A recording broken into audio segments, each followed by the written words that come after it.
A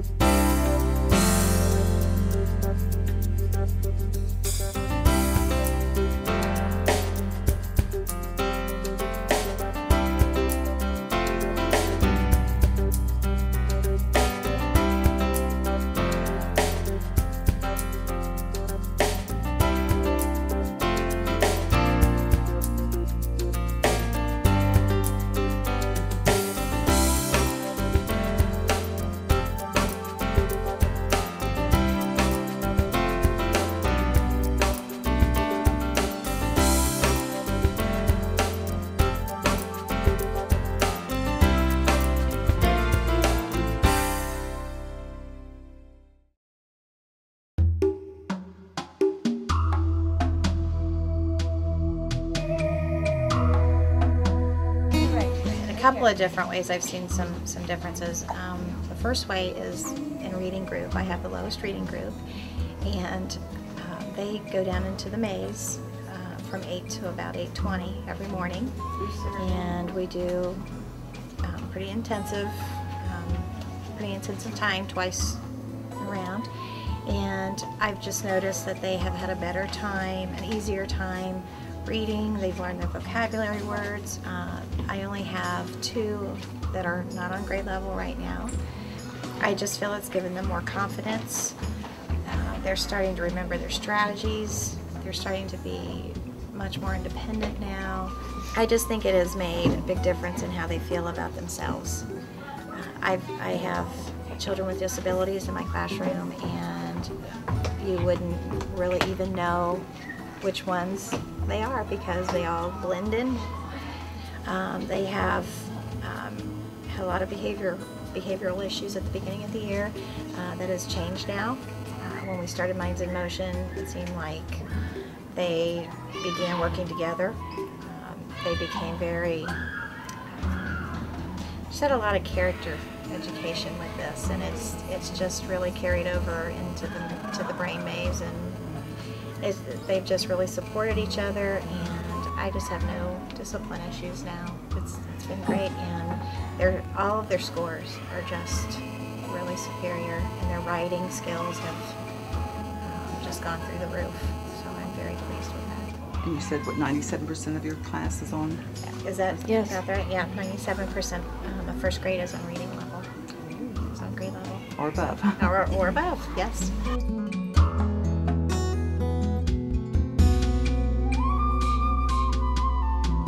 I'm the title teacher, and so I work mainly with K through 3 students who are in need.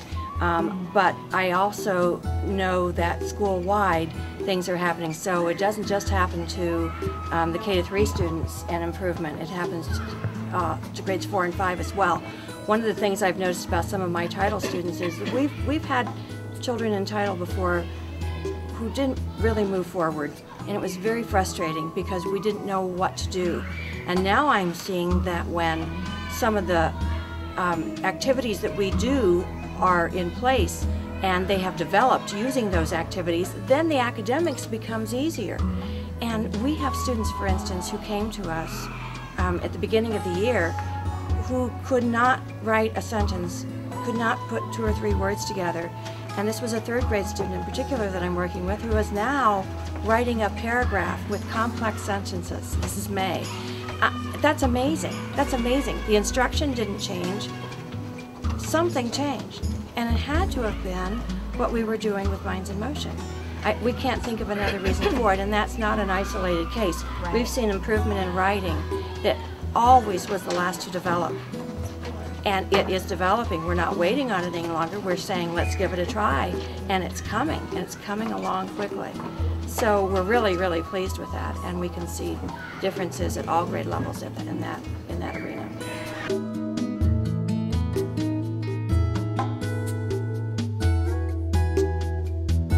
We are a research-based school, and so that we know that the kinds of instruction we give in reading and in writing, in phonics, in phonemic awareness, all those are filled in. And we have consistency between the grade levels because that's what we're really working toward in this school. And so that is not a difference. What's different? Well, a year and a half ago we began Minds in Motion, and that's what's changed. I think it has to have a link. I can't say at this point that I've seen a brain change. I can't do that, but I can say that I've seen the outcomes change.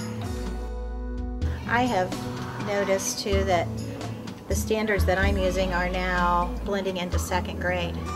I'm bringing some of the standards down because by I would say mid-March, they're ready to move on to second grade, and for instance in writing, they're expected to write 8 sentences with a topic sentence, a closing sentence. They have to have varied sentence patterns, they have to have interesting words and detail and feelings, and they're doing it. Even my very lowest of students, they're doing it. So I know that something is happening, because otherwise that just would not occur. I did not expect that of them several years ago, but now, you know, it's just gotten to that point, and it's wonderful to see that they feel that confident.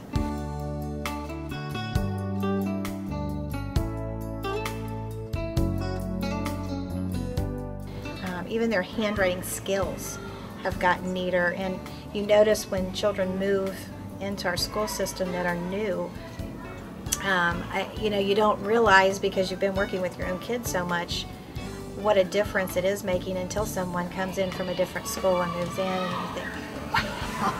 You know, and I had a little girl who just recently moved here about a month ago, and was very timid, just wouldn't smile, and the first day she watched us do Minds in Motion, she didn't want to participate. She watched the first time through, and a little later on in the day she asked me if we were going to do it again, that she was excited and she wanted to try it, and from that point on I got smiles. It just seemed like it brought her into the classroom. The other kids just ran her, you know, just enveloped her and helped her, and her writing skills were very poor. You couldn't even read her handwriting, and I would say within 2 weeks she was straightened out. I just don't know, because I did not sit down and teach her handwriting skills, and now she's writing complete sentences. She just now sat down and wrote 5 sentences just like that. It was very well written, it was on topic, you know, and she couldn't do that a month ago. And she's a very bright little girl, and I just think that this just was enough to give her that little shove, and she's doing a great job. So it's very exciting.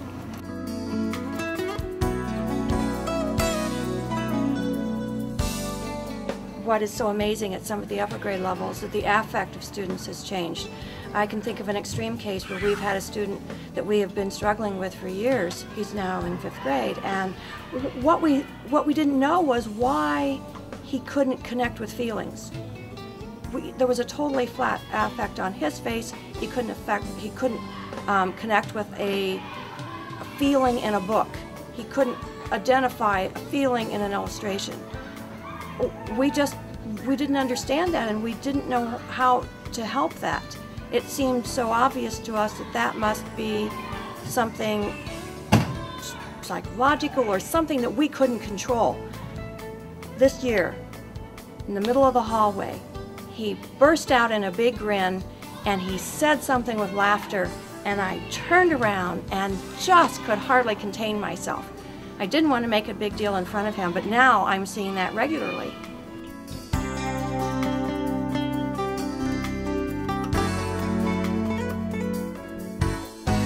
We've been on a school reform program for 10 years, and so our scores began really low, and we knew we needed to reform.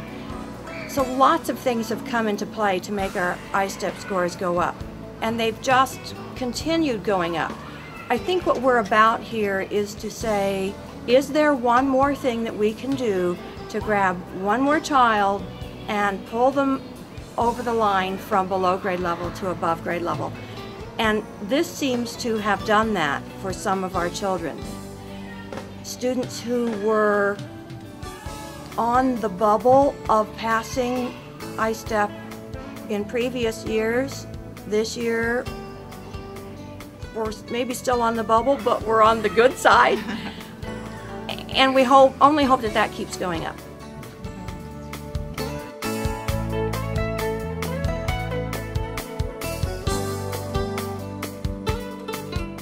I don't do ISTEP, but I do testing with my kids, and I've noticed that if I do Minds in Motion before I do a test, it seems like it stimulates them more, and they are better able to concentrate.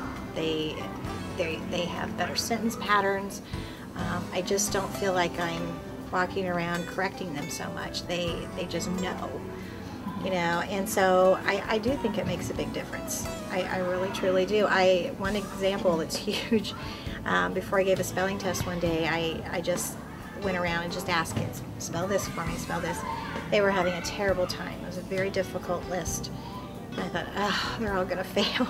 So I said, we're gonna stop, we're gonna go downstairs, we're gonna go through the maze, and then we're gonna come back up and try again. And I did that. Only one person failed the test. So, and beforehand, I can tell you that numerous kids could not spell those words. And I don't know if that did, but it stimulated something. And when we got up here, they sat down. I didn't have to tell them to go to their spelling spots. They knew exactly what to do. It just seemed like they were very settled, and we did it. And it was great. So we've had teachers report that about timed math tests as well, that they were struggling, not pushing ahead, getting any more, any faster. And when they started doing the brain maze before they took the time test, the scores always increased. It was night and day.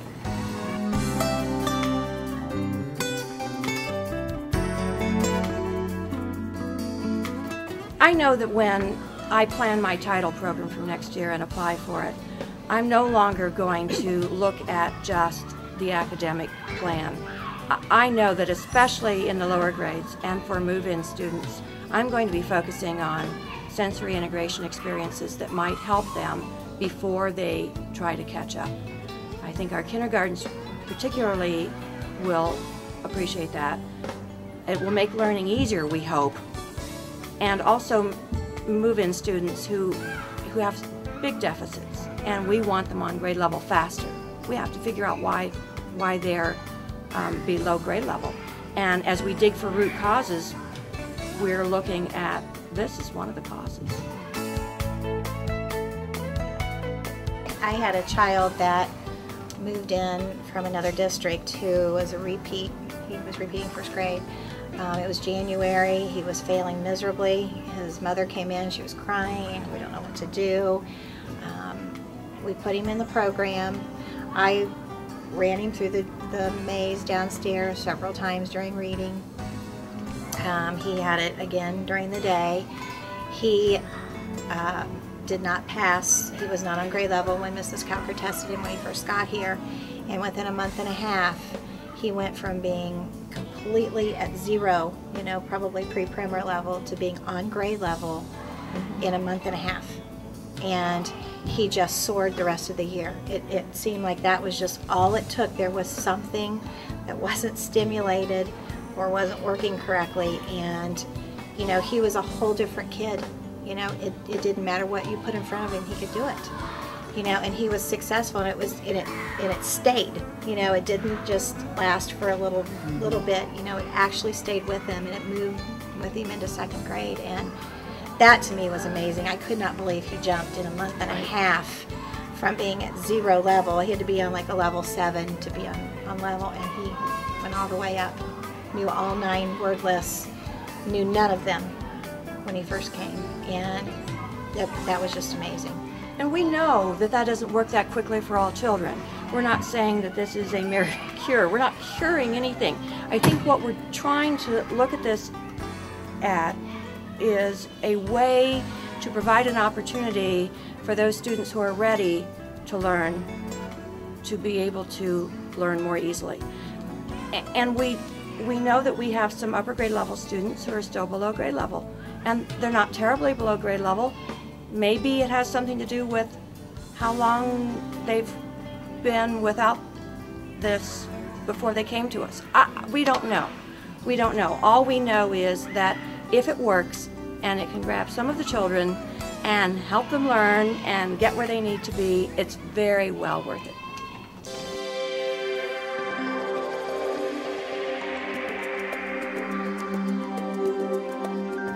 It's truly embarrassing as a reading specialist that I didn't know this, and that some of our best fifth grade readers have eye tracking problems, and were articulating very clearly what was happening with their eye movement. Here at the end of fifth grade, their eyes still are jumping, they still say words are moving, they still see weird things, colors, shapes happening on the page as they struggle to read. No wonder reading isn't fun. If this is true that this is connected to reading fluency and reading development, well then nationwide, of course reading is not fun. Because who'd want to struggle through stars on the page or holes on the page or color or moving words or eyes flipping from one page to the line of a line, one page to another page or one line to another page.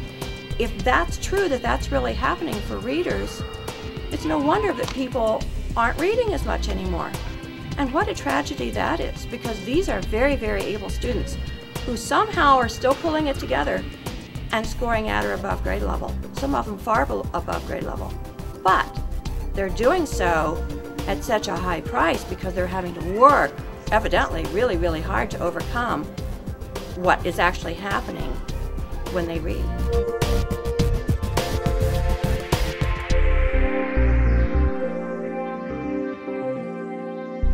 I've noticed that the kids that go through it more are actually progressing faster, and it's actually my low kids that have gone through it more every day, and now they are surpassing some of my other kids in the classroom that are more capable. And I know that it's because that we've practiced it more, and even their eye tracking, it's just huge. They're almost corrected. I hardly have anybody in that group now that has any jumping or flittering or whatever, but when I take my whole class through it, I can still see it in some of the other kids, whereas the ones we've been more intensely working with have now corrected that. So I know something is helping because all of the kids are blending now. You can't see as many learning differences now between them all. And I have a child with cerebral palsy who blends right in now, and she's a triplet, and the other two always seem to be more together and more confident, and she cried, the little one cried all the time, just about anything, and I see no more tears. She now has taken the role of kind of the leader of the three. That's totally changed, so her confidence level has definitely changed. She did not wear her brace today, and she was jumping all over the place. She does everything the other kids want to do. I found out a couple of days ago I have a child that has a partial foot that I had no idea, and he's been doing the maze all year long. He's learned how to skip, hop, everything. His dad told me the other night, he said, well, I couldn't get him to do this. He's always complaining that it hurts. I had no clue, but he never gave up, and he's worked hard, and you would never know just from looking at him that his foot is partially missing. So it's just the character these kids have built, even just in this. That just to me is so amazing, and they just want to help each other, and they don't want to be different, and they just work probably 200% more than the other kids because they want to do what they're doing, and they're achieving it. They really are. And things that I have a children's hospital doctor that I stay in contact with, and he has told me that one child has surpassed what he ever thought they would do. So it's definitely making a difference. I can say that even in fifth grade, I have witnessed the character building and the support that comes from this. We had a middle school principal come to our training recently with Candace Meyer and asked, well, how do you ever implement this with middle schoolers? And some of their squirreliest days, it's just not going to work. We can't explain it, but our fifth graders support each other. There is no competition. It is never a competition thing. They will give suggestions to each other. They will applaud each other. And they want to do well as a group. Oh, we don't know why. We don't know what happens. We'd like to take credit for it and say we taught that, but we didn't. We didn't. It happened because of what we're seeing in Minds in Motion.